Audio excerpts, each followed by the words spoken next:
Hola, muy buenos días. Gracias por continuar en Sin embargo. El día de hoy yo les estoy dando la bienvenida nuevamente a nombre de mi compañero Obed Rosas, el titular de este programa, quien aún está de vacaciones. Pero esto me da la oportunidad de hablarles de un personaje que en México no ha sido del todo conocido, o no al menos hasta hace unos días. Me refiero a Alan Garber, el presidente de la Universidad de Harvard, quien está enfrentando esta embestida del gobierno del presidente Donald Trump, quien quiere someter a esa universidad y en realidad a el resto de las universidades.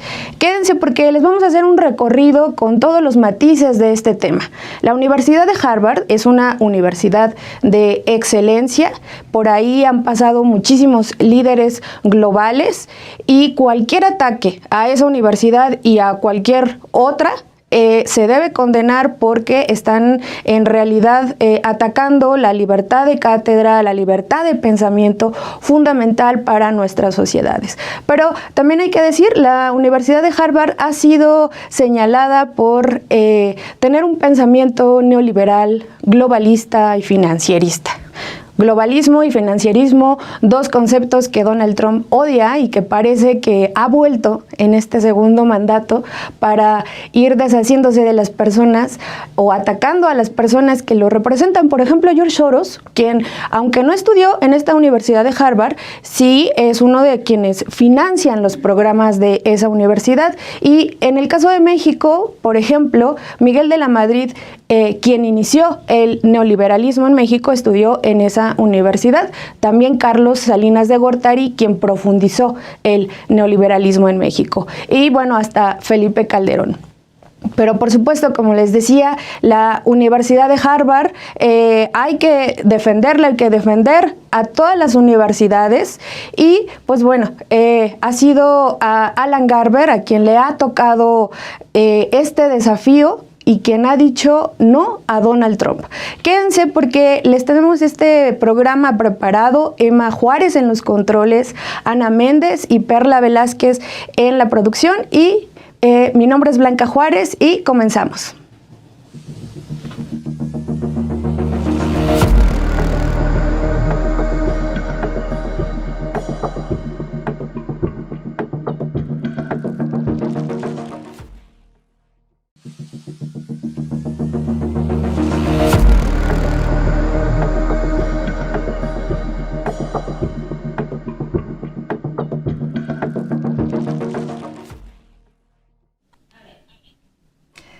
Hola, pues ya estamos acá de regreso. Gracias de verdad por estar acá. Comencemos un poquito con los datos generales, digamos, de Alan Garber. Él tiene 70 años, nació en Illinois, en el estado, en ese estado de Estados Unidos, en la ciudad de Rock Island, una ciudad que está cercana al río Mississippi. Es de familia judía, su papá y su mamá, Harry y Jan Garber, tenían una licorería, según ha documentado la periodista del diario The Wall Street Journal, Sara Randazzo. Garber estudió la high school, digamos lo que en México sería el equivalente a la preparatoria, la estudió en una escuela pública y por las tardes acudía a una preparatoria de la Universidad Yeshiva, que es una institución privada, judía, ortodoxa, moderna. Es decir, que trata de conciliar las tradiciones y las leyes religiosas judías con la vida contemporánea. A los 21 años de edad, se graduó de la Universidad de Harvard en la carrera de Economía y ahí se quedó a estudiar la maestría y luego el doctorado en Filosofía en Economía. Pero al mismo tiempo también estudió un doctorado en Medicina en la Universidad de Stanford. Cuando se graduó de la Universidad de Stanford tenía apenas 28 años de edad, así que como verán, se trata de un personaje que pues dedicado al conocimiento y que pues ha tenido un gran impulso y una profunda vocación intelectual. Para seguir hablando y conociendo de Alan Garber, vamos al primer close-up.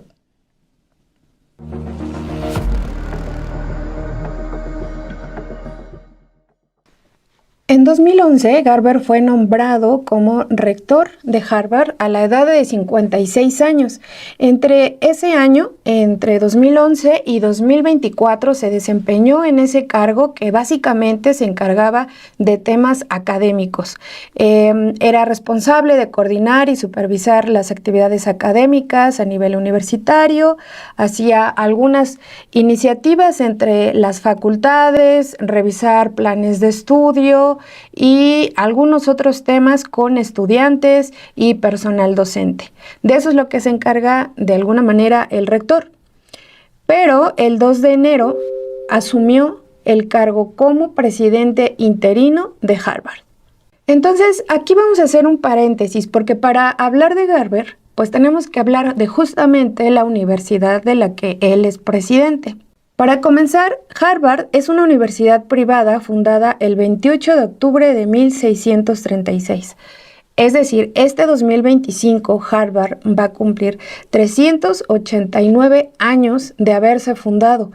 En ese momento no había ninguna otra universidad en las colonias que ya se habían creado en el territorio que ahora es Estados Unidos. Actualmente Harvard no solamente es la universidad más rica de Estados Unidos, sino que es la más rica de todo el mundo. Y año con año en el ranking de universidades a nivel global sale como la primera, la más importante y la de mejor desempeño para sus estudiantes y también de los profesores. De acuerdo con el informe financiero del año fiscal 2024, los recursos totales que tiene Harvard ascienden a más de 53.200 millones de dólares. Esto es, en realidad, es dividido y repartido entre todas sus propiedades, entre los activos que tiene. Y para que nos hagamos una idea de qué significa semejante cifra, pues vamos a compararlo con el presupuesto de la NASA, que es de casi 25.000 millones de dólares. Entonces, pues es el doble de esta institución. ¿Y de dónde vienen todos estos recursos que tiene Harvard? Pues de las donaciones, ya sea de ex estudiantes, de algunas otras organizaciones. Generalmente los presidentes o las presidentes, solamente ha tenido 2 presidentas esta institución, pues se encargan también de poder atraer más inversiones, donaciones y hacen campañas para obtener más recursos. Y es la empresa Harvard Management Company de la universidad la que gestiona los recursos. Una parte de esos recursos los invierte para obtener rendimientos. Y es el presidente de Harvard, quien lidera la Harvard Corporation, o vamos a llamarle la corporación, como en realidad le llaman a este grupo, que es el órgano más poderoso de Harvard y es el presidente quien lidera a este grupo, así que es ahora Alan Garber quien está liderando este poderoso grupo de la universidad más poderosa del mundo.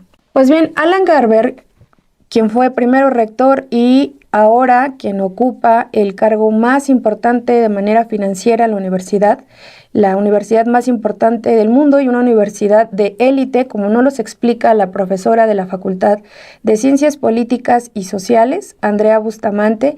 Ella es internacionalista e investigadora del Programa Universitario de Estudios sobre Democracia, Justicia y Sociedad de la UNAM. Ella nos habla también de este perfil de Harvard. Ahora, por otra parte, tampoco podemos dejar de perder de vista que estas universidades forman parte dentro de una élite mundial. ¿Quién puede ingresar a esas universidades, no? Por supuesto, hay personas becadas, pero son la minoría.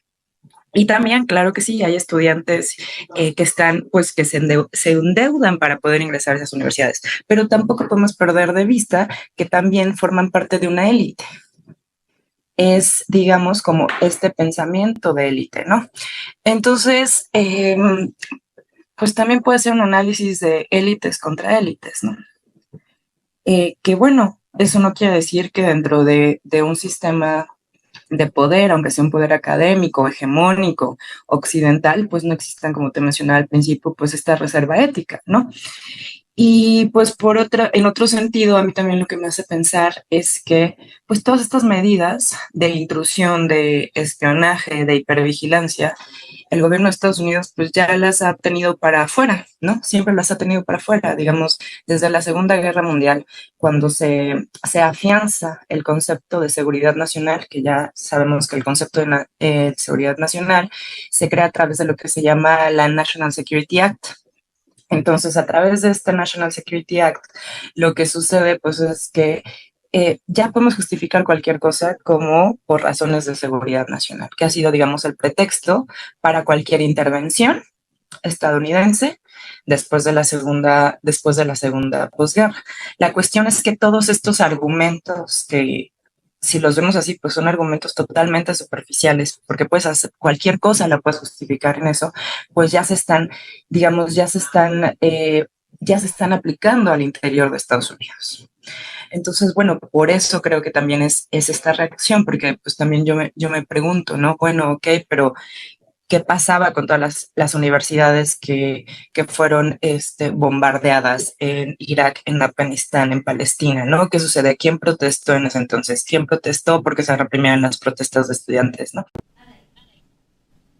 Pues ya la profesora Andrea Bustamante nos comienza a dar estos matices de los que les hablo, porque la verdad es que nuestra intención con traerles estos perfiles de estos personajes no es hacer una sola historia. Las personas tenemos contradicciones y es esta información la que queremos poner al alcance para que ustedes vayan creándose su propia opinión y también nos las compartan ahorita en los comentarios. Y como la profesora Andrea Bustamante nos decía que la Universidad de Harvard es en realidad una universidad de élite, y uno de los análisis también que se puede hacer en este conflicto, el enfrentamiento de Donald Trump y la Universidad de Harvard, es también de pues dos élites, dos poderes, y eso por supuesto no justifica el ataque a una universidad y sobre todo el ataque que se está haciendo de manera directa a la diversidad de pensamiento y al pensamiento crítico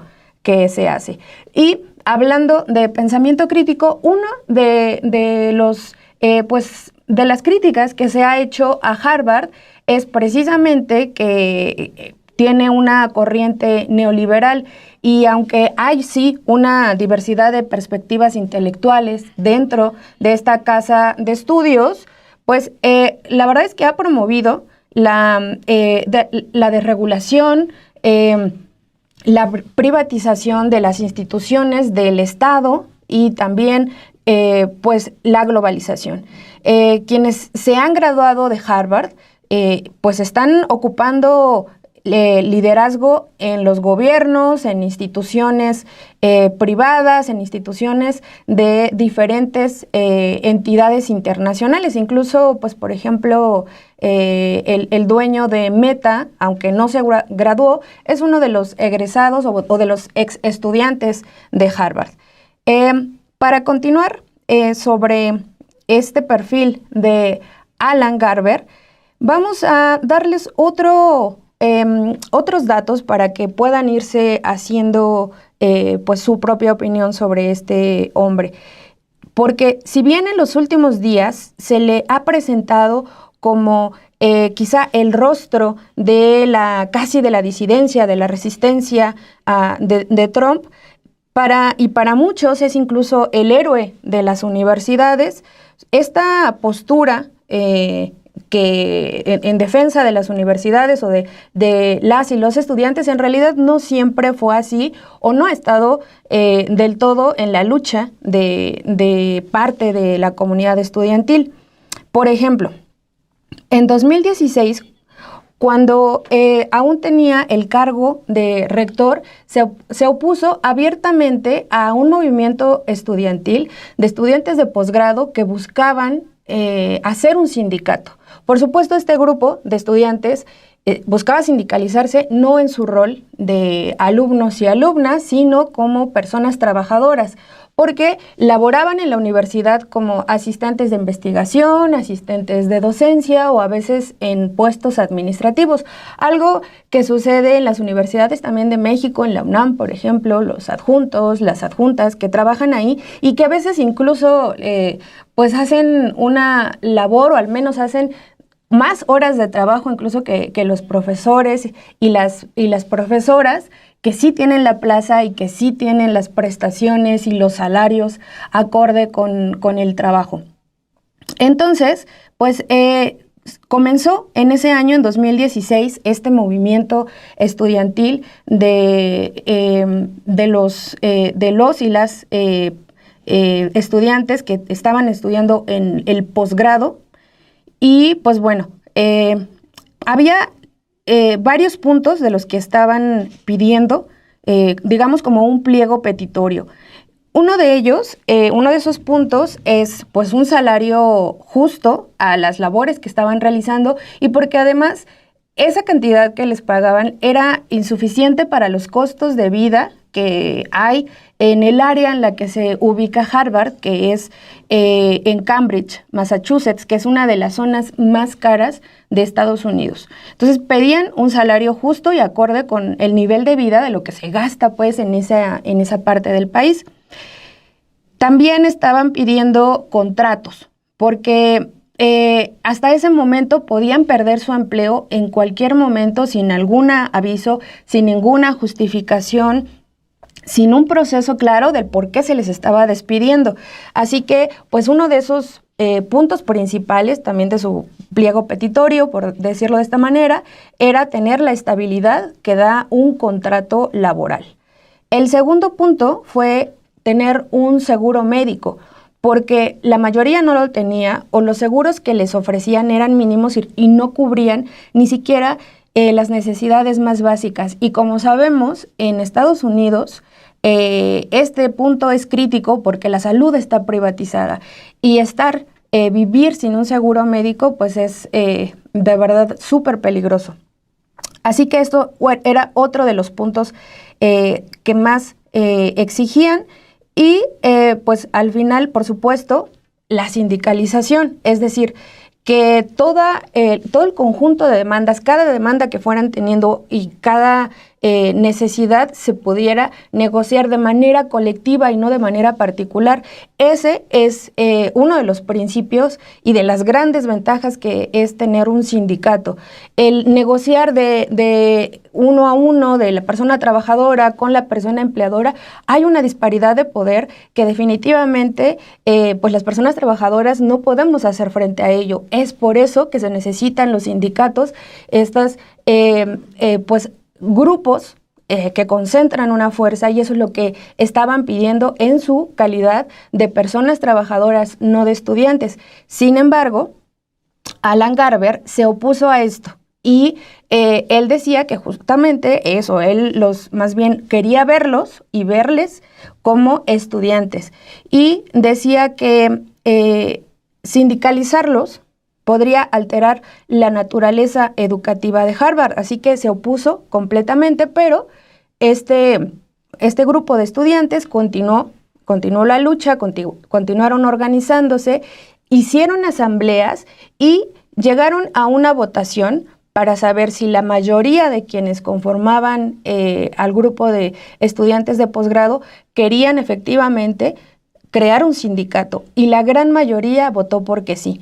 Sin embargo, a pesar de esta votación que ya habían ganado, Garber apeló esta decisión ante la Junta Nacional de Relaciones Laborales. Se hizo todo un proceso, obviamente Garber y el equipo jurídico de Harvard insistían en que eran estudiantes y no personas trabajadoras, y que además esa asamblea donde hubo esta votación no tenía ninguna validez, pero la Junta le dio la razón a las y los estudiantes, y así fue como desde 2018 existe el Sindicato de Estudiantes de Posgrado de Harvard, y actualmente aglutina a más de 3,000 integrantes. Esto es parte del camino que ha recorrido Alan Garber como rector. como el segundo puesto más importante de la Universidad de Harvard. Ahora vamos a ver cómo es que Garber se convirtió en presidente. Vamos al siguiente close-up.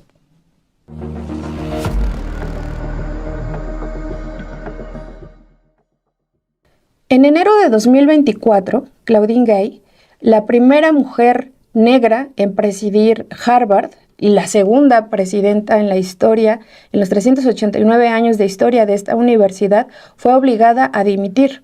Gay enfrentó duras críticas de un sector de derecha porque Harvard no condenó lo suficientemente rápido y contundente el ataque de Hamas a Israel el 7 de octubre de 2023 y permitió que se realizara una declaración pro-Palestina firmada por más de 30 grupos estudiantiles. Toda esta ola de críticas le trajo también otras consecuencias. Pronto comenzaron a surgir algunas denuncias de plagio de esta académica.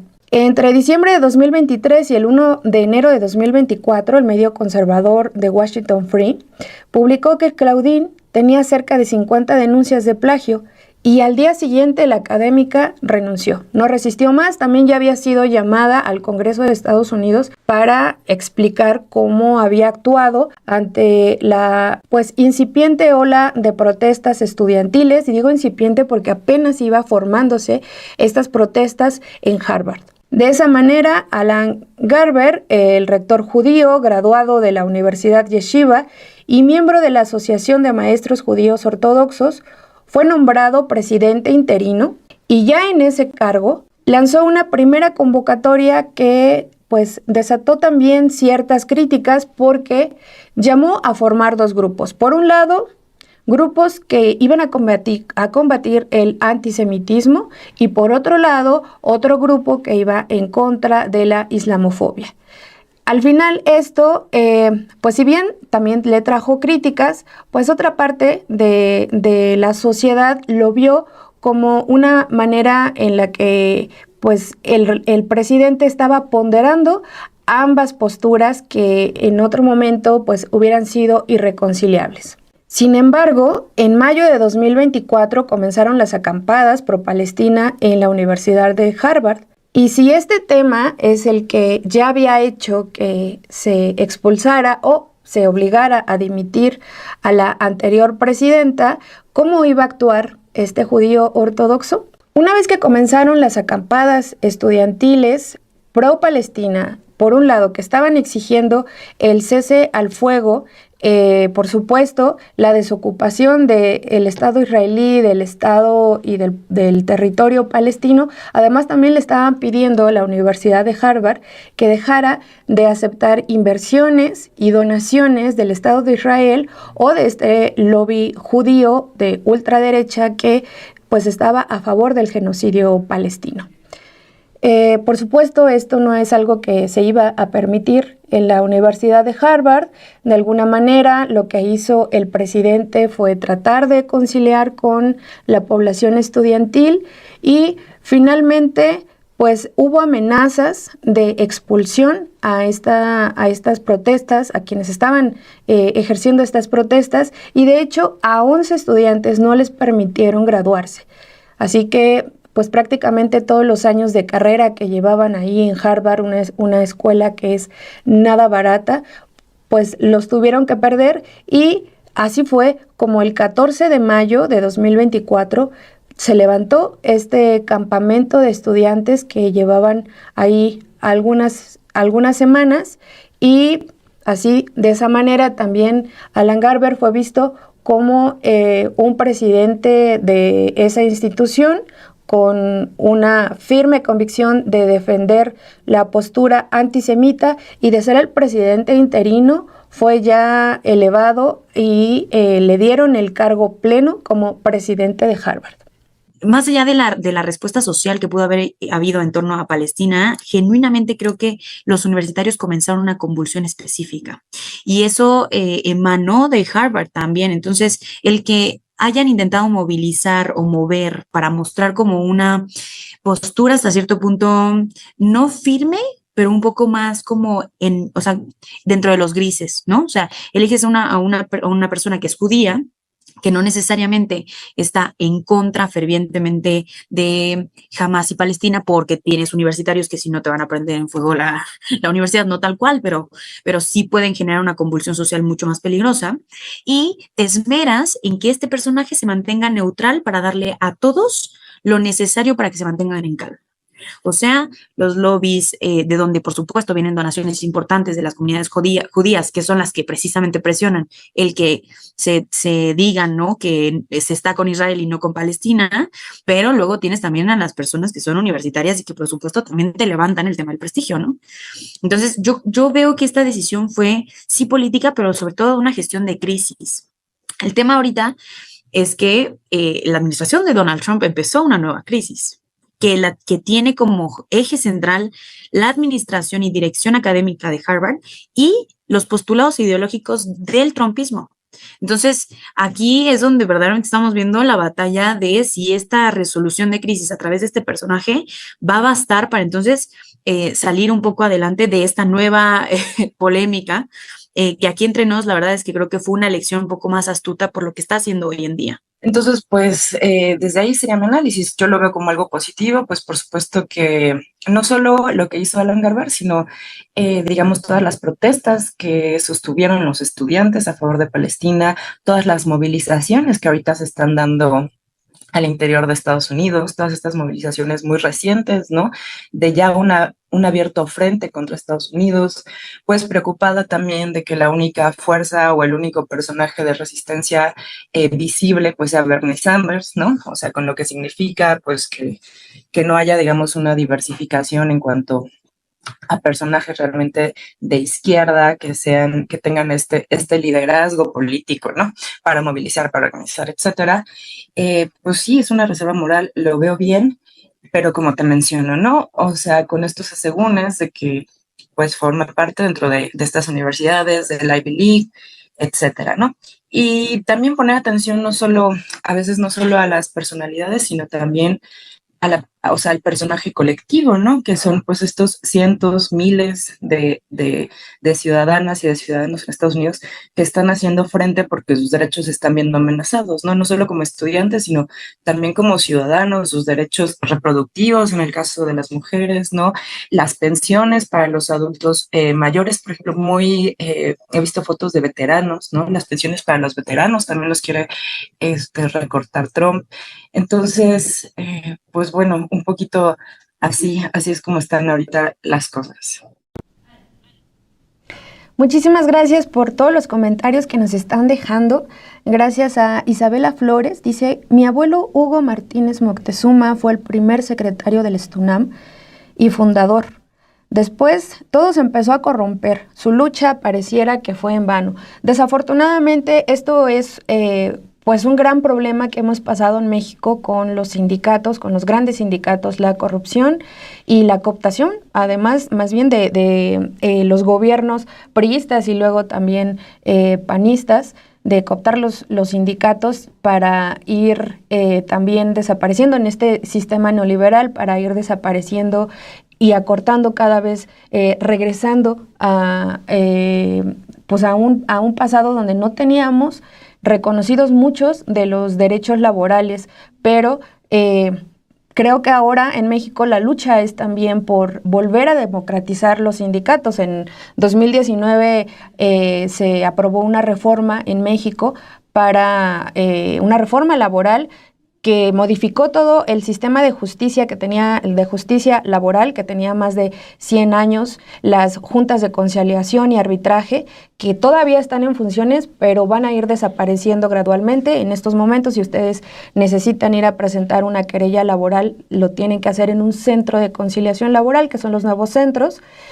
Y además, también se pusieron nuevas reglas para democratizar los sindicatos. Y uno de estos grandes sindicatos es, por supuesto, el de la UNAM. Si las personas que trabajan en la UNAM tienen, pues no privilegios, no sé, ahí creo que también ustedes cuéntenos, díganos sus comentarios al respecto, pero muchos de los beneficios que tienen y que se pueden leer como privilegios, en realidad son también derechos básicos que tenemos que tener todas las personas trabajadoras.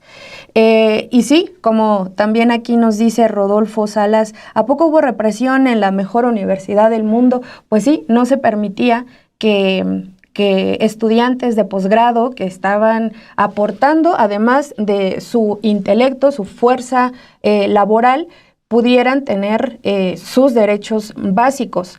Esto creo que también va en concordancia con lo que hemos venido informando de un poco el perfil de la Universidad de Harvard. Y pues bueno, vamos a entrar ya al tercer close-up. Se nos ha ido el tiempo muy rápido. Como ustedes sabrán, Trump congeló más de 2.200 millones de dólares a la Universidad de Harvard porque pues su presidente, Alan Garber, no aceptó pues, cambiar la política de admisión estudiantil, de frenar o limitar las protestas, las manifestaciones dentro de la universidad, de supervisar la ideología de los estudiantes, de limitar la libertad académica y la libertad de expresión. Y estas demandas, no sé ustedes, pero a mí me parecen totalmente antidemocráticas y fascistas. El ir en contra de estudiantes, especialmente de estudiantes internacionales, pero sobre todo de estudiantes musulmanes y también de estudiantes que puedan tener una ideología opuesta a la del presidente, es totalmente fascista.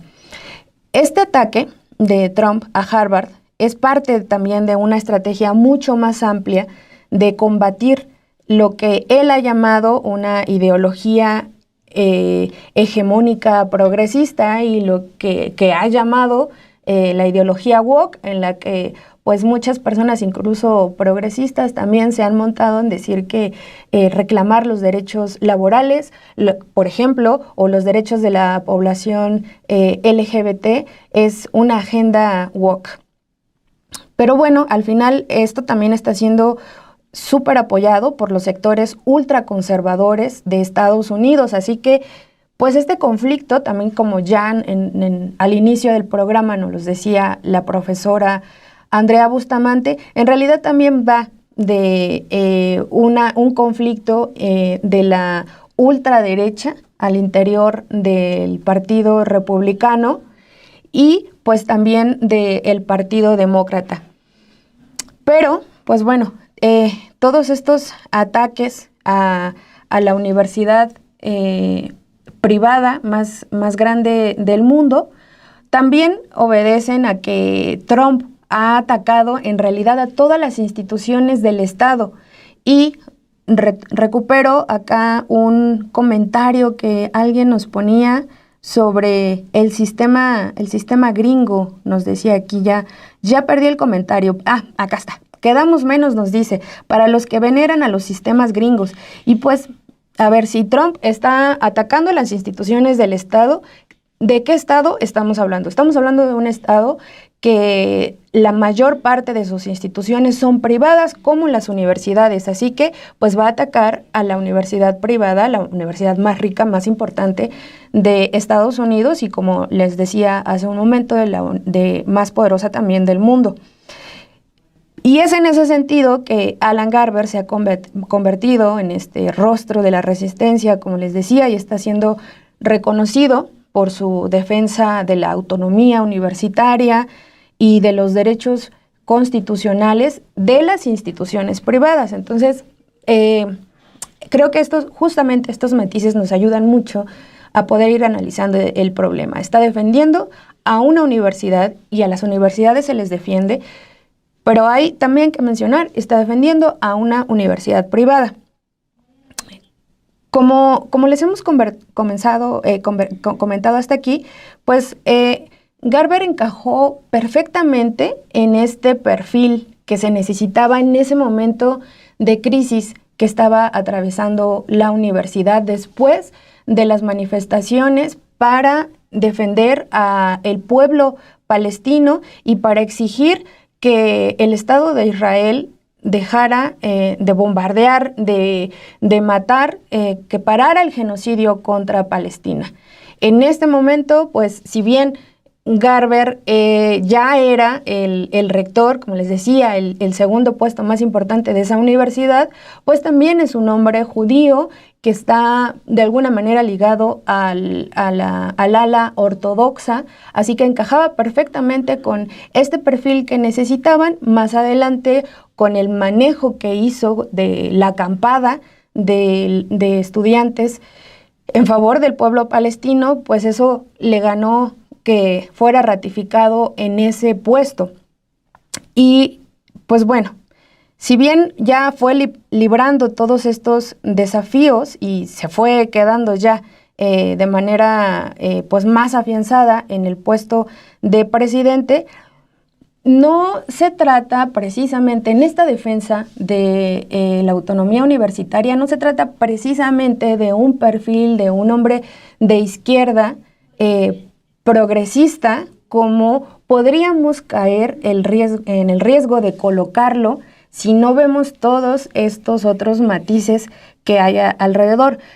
Por supuesto, la defensa que está haciendo de la libertad de cátedra, de la libertad de pensamiento, de la autonomía universitaria es innegable y es algo que hay que reconocerle. Pero aquí más bien de lo que estamos hablando es que cuando llega alguien al poder tan tirado a la derecha, a la extrema derecha como lo está haciendo Donald Trump y el gabinete del que se ha rodeado, pues corremos a veces el riesgo de considerar lo que antes hubiéramos visto como conservador, verlo ahora como lo progresista o el defensor. Vamos a escuchar ahora a la internacionalista Desi Gutiérrez, quien nos habla un poco sobre esto.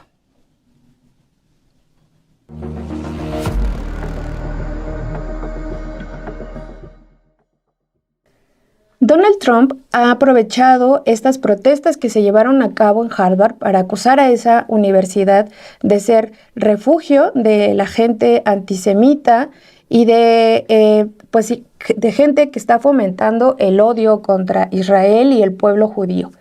Y eso le ha llevado también a tener un pretexto para perseguir a estudiantes extranjeros, principalmente estudiantes de musulmanes, pero pues también estudiantes latinos. Trump ha exigido medidas drásticas a esta universidad y de esto nos habla la especialista.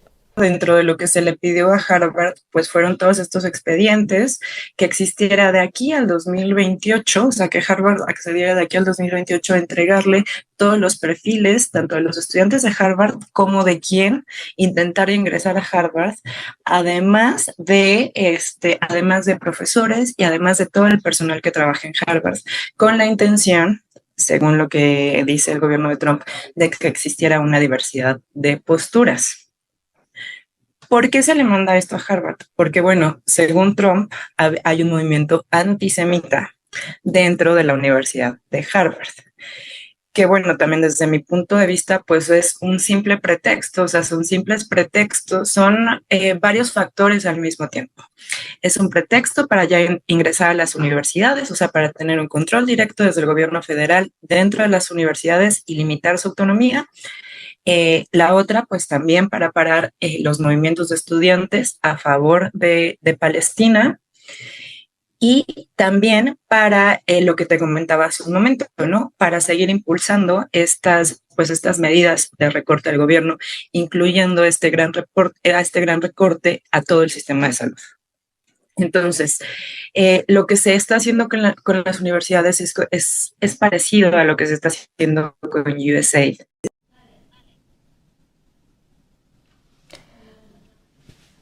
Pues muchísimas gracias por todos estos comentarios que nos están haciendo llegar sobre su experiencia en la UNAM, en el Politécnico Nacional, en el Instituto Tecnológico de Zacatepec, dice Rodolfo Salas. Muchas gracias por estos comentarios. La realidad que se vive en México, pues, es distinta. En México las universidades más prestigiosas son universidades públicas, como la UNAM, por ejemplo.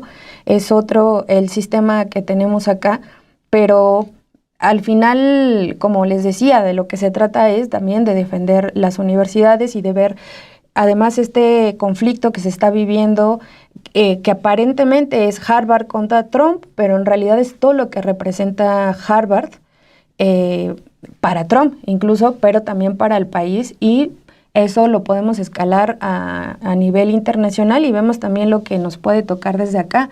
Si acá se estuviera atentando contra la libertad de cátedra de cualquier otra universidad, sobre todo si se estuviera afectando el derecho a la libertad de expresión, el derecho a que personas de diferentes partes del mundo puedan estudiar, pues lo veríamos claramente como que también se está afectando el derecho a la educación. Y pues eso, como les decía hace un momento, este conflicto también nos hace ver el juego de las derechas en Estados Unidos. Vamos a escuchar a la internacionalista Desi Gutiérrez. Ahora sí, yo me equivoqué en el anterior cortecito. Muchísimas gracias, Emma, por estos insertos que nos estás mandando. Vamos a estas imágenes. Es bastante curioso cómo es que entonces nos damos cuenta de que sí existen ideas ultras, ¿no? O sea, porque cuando una persona es moderada o bastante limitada en materia ideológica, ¿no? O sea, donde hace poco, ¿no? Si realmente tuviéramos un mundo en pro de los derechos humanos, ¿no? El que defienda algo muy sencillo, pues sería visto como algo muy normal, pero cuando empiezan a salir estas ideas ultras, es cuando entonces empiezas a ver la magnitud de diferencia que hay de algo mínimo a algo extremo. Y creo que es lo que está pasando, ¿no?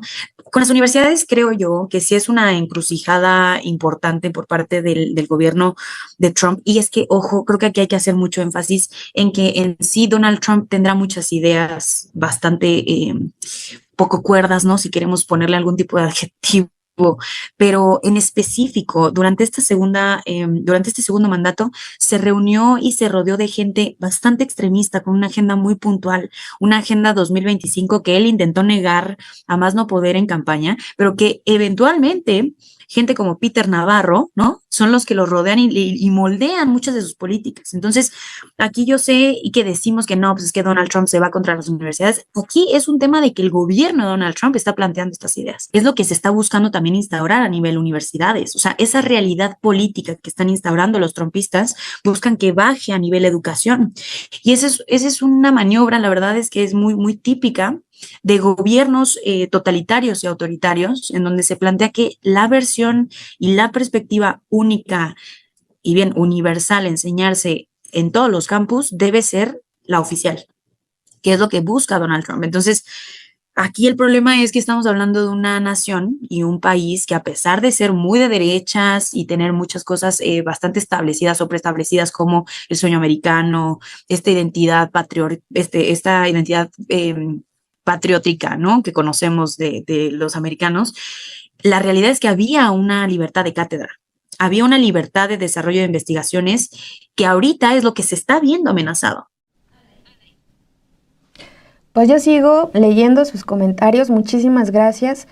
Rodolfo Salas dice: gracias a los sindicatos, los que trabajamos en las instituciones públicas tenemos muchas prestaciones. Pues es que me parece que tienen lo justo y los derechos que muchas otras personas trabajadoras deberíamos tener. Nos dice aquí también Omar Gutiérrez que en Estados Unidos, cuando hubo estas manifestaciones contra el genocidio en Palestina, parecía que estuvieran en Jalisco con la represión de Alfaro.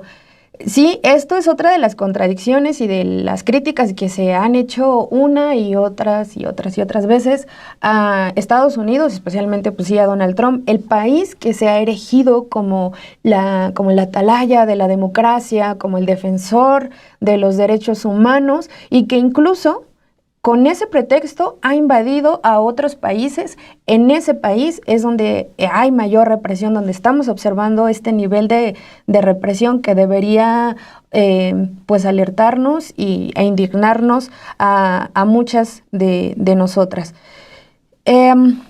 Dice Cecilia Dolores, como dijo Benito Juárez, impulsor de la educación en México, la educación es fundamental para la felicidad social. El principio en el que descansa la libertad y el engrandecimiento, pues sí, la educación es una de las bases para el desarrollo de las sociedades, una educación que sea laica y plural. También este tema de la educación neoliberal de Harvard o de las universidades, a lo mejor también nos hace pensar en otro tipo de educación como la que proponen desde las naciones indígenas. Pero, pues volviendo al tema, como les decía en este juego de matices de Alan Garber, no podemos negar que con una postura clara y contundente, pues está rechazando una intromisión, una grave intromisión que podría vulnerar la autonomía universitaria.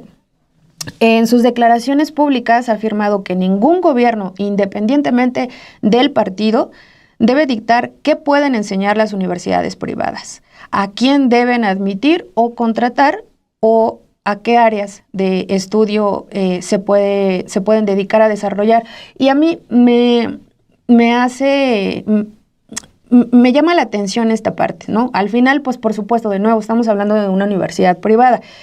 Él dice que no puede entrometerse en la vida de las universidades privadas, ¿no? Entonces, pues quizá le ha entendido es que en las universidades públicas sí podría, y eso lo regreso al caso de México. La universidad, la UNAM, por ejemplo, es una universidad pública, pero es autónoma y no se aceptaría tampoco, no porque es una universidad pública, no se aceptaría una intromisión como la que está intentando hacer Donald Trump en el caso de México, que esto sucediera acá. Entonces, son pues sí las particularidades del sistema gringo, como decía acá alguien en la audiencia, se está haciendo una defensa de las universidades privadas, ¿no? Pero, de nuevo, esto no significa que esta lucha pues no sea legítima.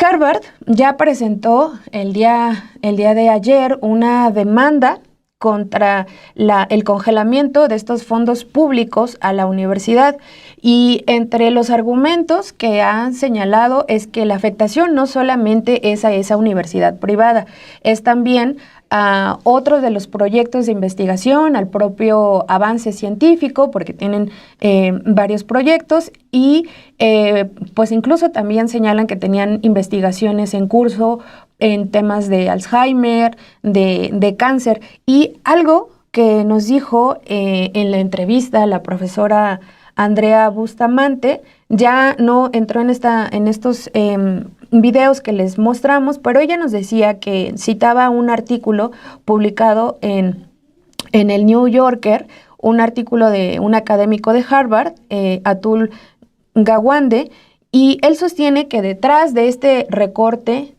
a Harvard está también un recorte a los programas de salud, porque Harvard tiene muchos programas en desarrollo de investigación científica sobre temas de salud y además tiene muchos hospitales. Tiene un hospital de la mujer, nos decía, por ejemplo, la profesora Andrea Bustamante. Entonces, pues bueno, Garber está, sí, efectivamente encabezando una resistencia que no solamente es de la soberanía universitaria, porque ya tomando en cuenta todos estos factores de los que hemos estado hablando a lo largo del programa, pues también nos hace pensar que también es una defensa de la democracia, de los principios democráticos y constitucionales. Sobre esto nos habla la profesora Andrea Bustamante, quien es también investigadora integrante del programa de estudios sobre democracia, justicia y sociedad de la UNAM. Yo pienso que las personas pues, también se enfrentan a ciertas circunstancias históricas y en esas circunstancias históricas pues pueden decidir hacer algo o no hacer nada. Y sin quitar todo lo que tú acabas de decir del lobby judío, etcétera, Lagerberg pues decidió hacer algo. Y eso siempre, pues también hay que reconocerlo, ¿no? Pero sí también aclarar que no es de la izquierda de Estados Unidos, ¿no? Que no es, por ejemplo, de la izquierda más reconocida, que es la izquierda de Bernie Sanders, ¿no? O de pensadores como Howard Zinn, o incluso, de una parte académica más progresista, ¿no? Como podría ser la costa, pues no sé, las universidades, Stanford, ¿no? UCLA, que hay centros todavía de pensamiento pues más abiertamente de izquierda, ¿no? Harvard no lo es, pues, ¿no? No lo es, sin embargo, no quiere decir que no tenga unas investigaciones progresistas muy importantes, ni tampoco se le va a quitar pues la importancia que tiene a la investigación de las ciencias duras a nivel mundial, ¿no? Y en específico de la salud, ¿no? O sea, Harvard es muy importante, es una institución muy importante en temas de salud. Pero sí, pienso eso, o sea, pienso que las circunstancias históricas lo obligaron a tomar una decisión y bueno, que desde mi punto de vista, pues fue una decisión, pues, ética. Ya después, si con esto queremos saber si se va a sumar a un combate mucho más frontal a las medidas de Estados Unidos, a las medidas en cuestión de la imposición de la familia tradicional, a las medidas en cuestión de recortes a los jubilados, etcétera, eso yo creo que no, pero no, bueno, más bien yo creo que no puedo yo saberlo, ¿no? O sea, no hay manera de saberlo, o sea, por su perfil yo diría que es un hombre que se mueve en círculos de élite, no en círculos donde está la mayor parte de la ciudadanía, pero bueno, que se le haga este frente y que no se acepte, digamos, de entrada todo lo que pide, porque todo lo que pide es muy grave, o sea, en realidad dejas de ser una universidad porque dejas de tener pensamiento crítico, no puedes tenerlo si todo el tiempo estás bajo una vigilancia, ¿no? Nos escribe acá Jorge García.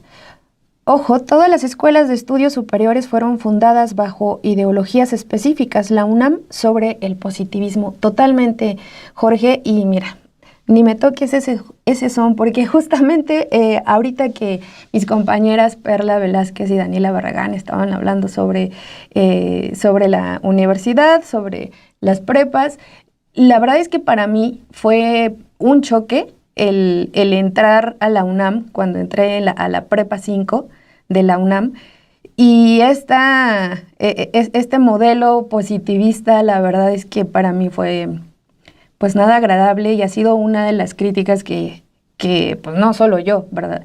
Hay muchísimas otras personas que pues criticamos esta parte de la universidad, pero por supuesto, sin esa universidad pública, pues muchas de las personas, sobre todo las personas que no teníamos o no tenemos recursos para una universidad privada, pues no hubiéramos podido acceder a la educación superior.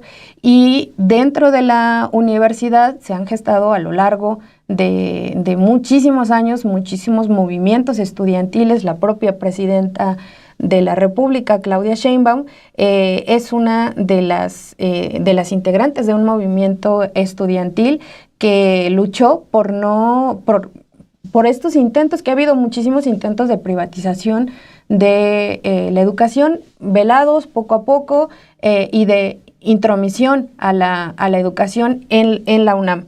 Y es algo que, por supuesto, de nuevo se ha criticado, y dentro de la universidad también se gestan pues muchísimos otras formas de pensamiento y de pensamiento progresista, pensamiento de izquierda también, e incluso esto le ha ganado muchísima fama. En algún momento no se contrataban a personas egresadas de la UNAM precisamente por este pensamiento de izquierda, pero por supuesto Jorge y a otras personas de la audiencia pues son otra de las luchas que se tiene que tener dentro de la universidad.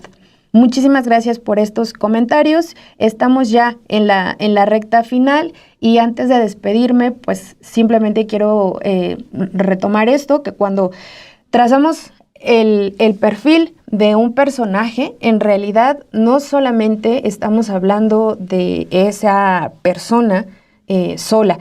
Y el caso de Alan Garber nos los demuestra. En realidad tenemos que ver el resto de los factores, el momento histórico en el que le ha tocado vivir, y es el caso específico de Alan Garber, este momento que le ha tocado. Por supuesto, vamos a ver cómo es que está viviendo este momento, las decisiones que está tomando, y pues vamos ya acercándonos al final. Nada más quiero decirles, pues las biografías no podemos verlas sin un contexto. Por eso, cuando analizamos a Alan Garber, nos tenemos que referir también a la defensa de la autonomía universitaria, a la defensa del pensamiento diverso, de las libertades, ya sea de la libertad de expresión, la libertad sexual, la libertad religiosa, la libertad de cátedra. Esto, pues, así es como ya llegamos al final. Muchísimas gracias por acompañarnos. Yo personalmente les doy mi más sincero agradecimiento por haberme acompañado en estos 2 programas. La siguiente emisión ya vuelve mi compañero Obed Rosas, ya va a estar por acá. Y pues bueno, les dejo con este último audio de la profesora Andrea Bustamante, en la que nos habla precisamente de estas contradicciones. Muchísimas gracias. Sin embargo, también creo que la universidad es el espacio de pensamiento, o debería de ser el espacio de pensamiento crítico más importante de todos los países, ¿no? Pues ¿por qué? Porque ahí están las juventudes reflexionando todo el tiempo de lo que pasa en su sociedad. Y como muestra de esto, pues es eso, ¿no? El único frente que se hizo dentro de Estados Unidos contra lo que está pasando en Palestina, contra el genocidio en Palestina, pues fueron las y los universitarios, ¿no? También si lo trasladamos aquí a México, también parte del apoyo más importante que recibió las madres y los padres de Ayotzinapa, pues vino también de las universidades, ¿no? Vino de las y los estudiantes que en ese entonces pues salimos a apoyar a los padres. Para mí pues sería terrible, porque quiere decir que entonces las universidades no serían universidades, sino serían instituciones que reproducen el pensamiento único, o sea, y con pensamiento único, por eso se llama totalitarismo, ¿no? Porque es un pensamiento único que es total a todas y a todos, ¿no? Entonces, es una manera ya de imponer el totalitarismo en la vida, pero también en la vida académica, en la vida del pensamiento, en la vida de la reflexión, en la vida de la lucha, ¿no? Pienso que también parte de esto es acallar todas las protestas que hay en Estados Unidos contra Trump, porque pues ahorita Trump ha tenido una caída en sus niveles de aceptación muy grande, ¿no? Entonces, y yo no lo veo preocupado por eso, más bien él lo que hace es que recrudece la reacción, ¿no? Es una reacción como todavía más agresiva. Entonces, ok, entonces está bajando, bueno, entonces también les voy a quitar esto, ¿no? La cuestión es qué más va a quitar, qué instituciones van a resistir, ¿no? Porque no puede ser que solo una universidad esté resistiendo, ¿no? Tendrían que resistir las universidades en su conjunto. Tendrían que hacer un frente de universidades contra las medidas de Donald Trump. Eso es lo que tendría que suceder.